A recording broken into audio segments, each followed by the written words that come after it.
काल मी स्वतः बदलापूरमध्ये होते।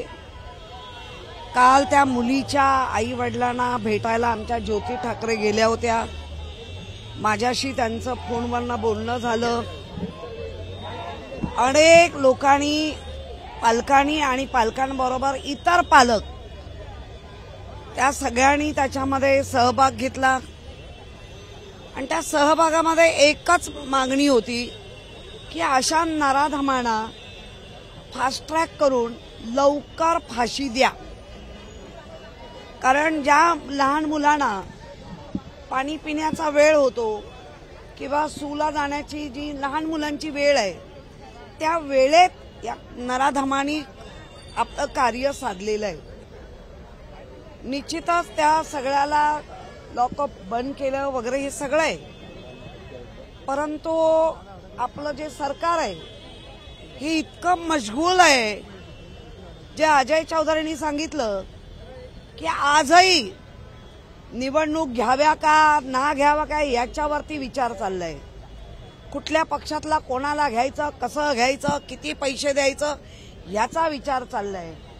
150 रुपयात 1500 रुपयामध्ये महिलांना लाडकी बहीण, अरे पण मग ती लाडकी बहिणीची जी मुलगी आहे तिच्यावर एवढा मोठा अत्याचार होतोय। आज अकोल्यामध्ये 8 मुलींवर, 8वी आणि 9वीच्या 8 मुलींवर शिक्षकांनी अतिप्रसंग केलेला आहे।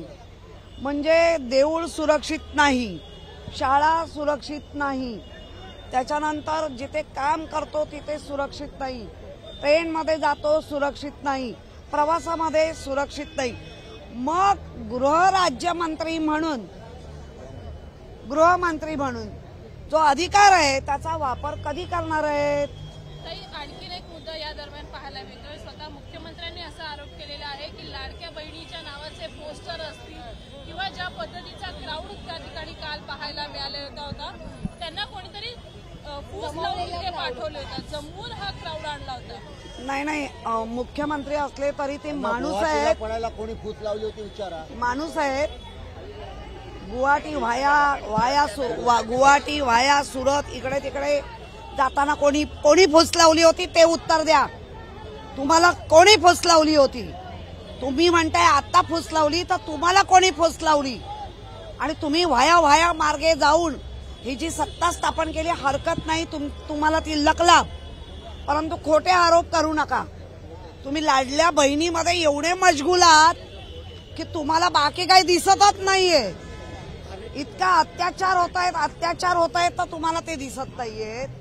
आणि कारण नसताना लाडल्या म्हणजे कुठूनही निगेटिव्ह तर निगेटिव्ह, पण लाडल्या बहिणीच्या रेटा हा वाजलाच पाहिजे।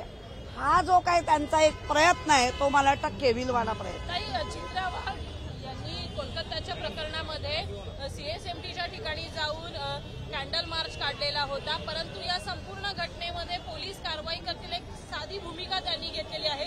भाजपच्या महिला ब्रिगेड ज्या कायम ऍक्टिव्ह आपल्याला पाहायला मिळतात, या प्रकरणात मात्र थेट रस्त्यावर शिवसेना उतरली, पण ते उतरलेले दिसत नाही। भाजप सोयीनुसार आपलं राजकारण करतं। शाळा आहे ना, आणि ती मुळात भाजपची शाळा आहे।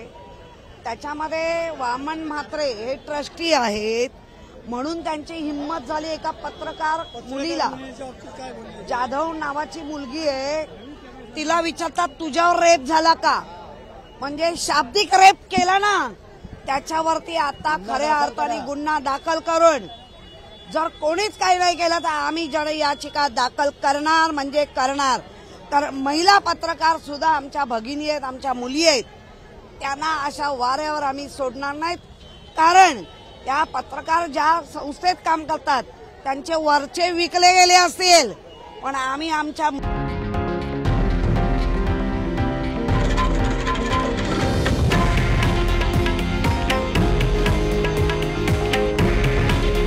हे आहे देशातील नंबर 1 न्यूज नेटवर्क आणि आपण पाहत आहात TV9 मराठी। काळजी तुमची, हित महाराष्ट्राचं।